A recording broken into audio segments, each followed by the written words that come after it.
Исәнмесез, эфирда яңалыклар чыгарылышы, студияда Лилия Гатина, алга таба койбер темалар турында. Шәһәрдәшләр йорт кыйыкларында һәм түбәләрендә бу сөңгеләренә зарлана. Шол ТВ редакциясенә шәһәрнең Иске өлешендәге 10-нчы комплекста яшәүчеләр мөрәҗәгать итте.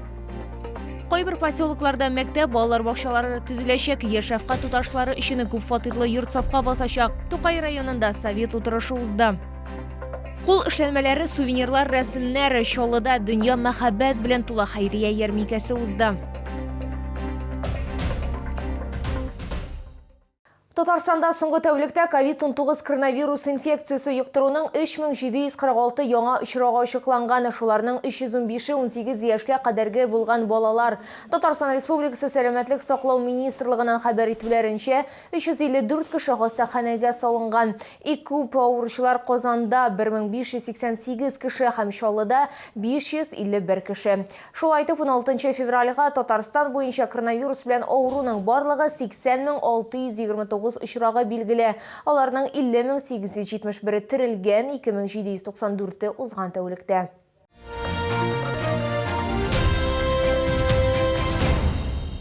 Шәһәрдәшләре йорт кыйыкларында һәм түбәләрендә бу сөңгеләренә зарланам. Теләсә кайсы вакытта алар башка төшә алалар. Чаллы ТВ редакциясенә шәһәрнең Иске өлешендәге 10-нчы комплекста яшәүчеләр мөрәҗәгать итте. Хезмәттәшем вазгыятьнең куркыныч булуына инанды. Бу сөңгеләре үсә бара. Чаллылар ГЭСның 10-нчы комплексында йортларның читләтеп үтәргә тырышалар. Алар безнең башка төшүеннән курка. Теләсә кайсы вакытта монда фаҗига булырга мөмкин. Во дворах это ходим мы очень редко, потому что везде возможность упасть льдинкам. Льдины везде сейчас. И поэтому мы стараемся ходить вообще с другой стороны дома, как бы по общим дорогам таким. Конечно, опасно. Вот, представляете, как инструкция слышала сегодня утром здесь, километровая. Так что надо почаще убираться. Страшно, да, видите, висят они с той стороны, с этой стороны висят. 5 катлы йорт кыйыклары һәм аларның балкон түбәләре кар һәм буз тотканлыгында калган. Бит әле җылылар башланмады. Алга таба ни булыр дип фаразлый Чаллылар. Йортларның түбәләрен кардан һәм боздан чистартуга коммуналь хезмәтләр җаваплы. Әмма балкон түбәләрен үз белдеге белән ясаучылар өчен кар яву нәтиҗәләрен бетерүдә үз җаваплылыгында кала. Лилия Гатина, Илмира Гайнетдинова, Айдар Мусин, яңалыклар.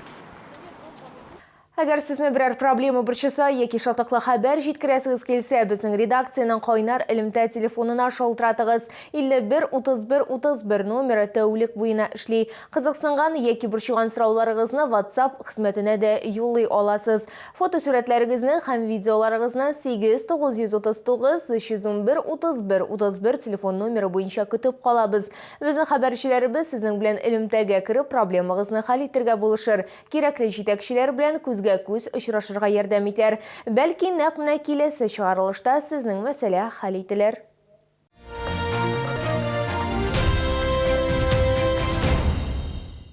Тукай районында үзгәрешләр көтелә. Кайбер поселокларда мәктәп, балалар бакчалары төзеләчәк, яшь шәфкать туташлары өчен күп фатирлы йорт сафка басачак. Бу хакта Тукай районы советы утырышында сөйләделәр. Моннан тыш актуаль проблемаларга да тукталдылар. Теманы хәбәрчебез Лилия Хәбибҗанова дәвам итә. Узган ел Тукай районында социаль-икътисади үсеш буенча күп чаралар уздырылды. Бу елга да планнар зурдан. Әйтик, Шилнәбәш авылында 100 кешелек мәктәп төзиячәкләр. Олы Шилнәдә исә 500 балага исәпләнгән мәктәп урыналачак.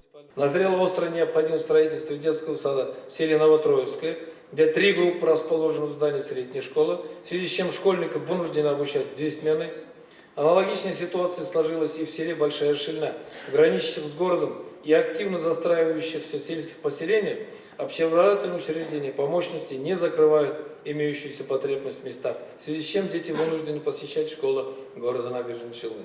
Сессияда фельдшерлар җитмәвендә ассызыкладылар. Кече Шилнәдә яшь белгечләр өчен күп фатирлы йорт төзелә, әмма бу чарада кадрларга кытлык проблемасын хәл итми. Чөнки фатирлар аренда һәм социаль ипотека шартлары буенча бирелә. Фельдшерлар исә андый шартлар белән фатирны шәһәрдән алуны күпкә кулай күрә. Әлеге фатирларны хезмәт торагы итеп тапшырырга кирәк дип белдерде Фаил Камаев. Привлечь молодых специалистов это мало, их нужно еще и удержать.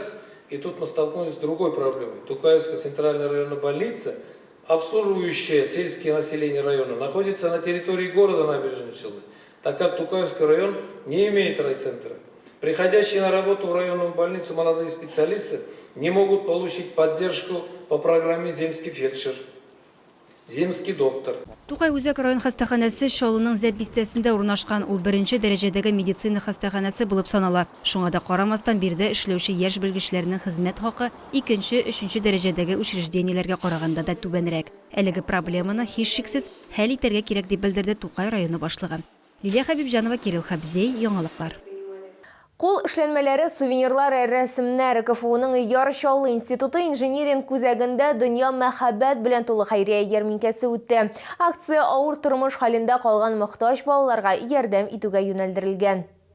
Сюда свечку и как ночник можешь использовать. Такой дополнительный свет. Уку йорты фойесі шын мәгънәсендә ярминкә майданчыгына әверелгән. Чудо дети коммерцияле булмаган оешмада катнашучылар үзләренең рәсемнәрен, кул эшләнмәләре, төрле материаллардан эшләнгән әйберләрен һәм сувенир продукцияләр әзерләгән. Беркем дә буш кул белән китмәде. Минемчә, җыратырга тиешләр кешеләр әти белән әниләрне, әби белән бабайларны һәм кешеләрне менә бүгенге без үткәрәбез организация «Чудо дети» белән. Без шулай безнең белән якын булган кешеләрне,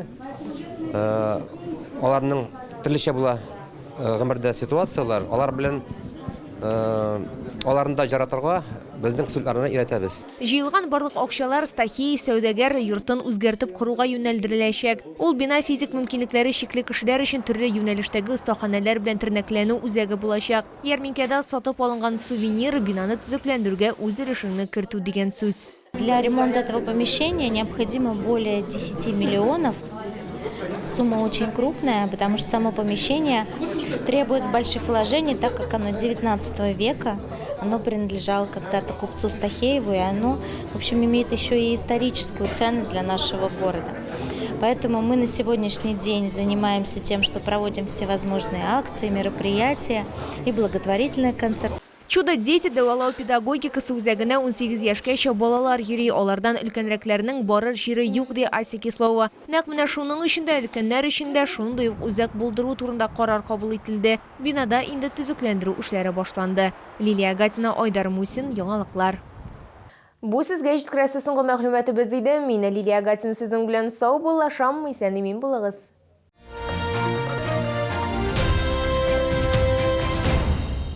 Приглашаем на Камский промышленный форум 2022 и специализированные выставки в рамках него с 15 по 18 февраля в ВЦ «Экспо Кама». Кто выручит вас в любую погоду? Сервис заказа такси Омега. Кто держит цены прошлого года? Сервис заказа такси Омега. Как заказать нам это такси? 999 999. Звони. С 11 по 28 февраля ТЦ на Пушкинской шубы из норки и мутона, дубленки, скидки до 50%. Меняем старую шубу на новую.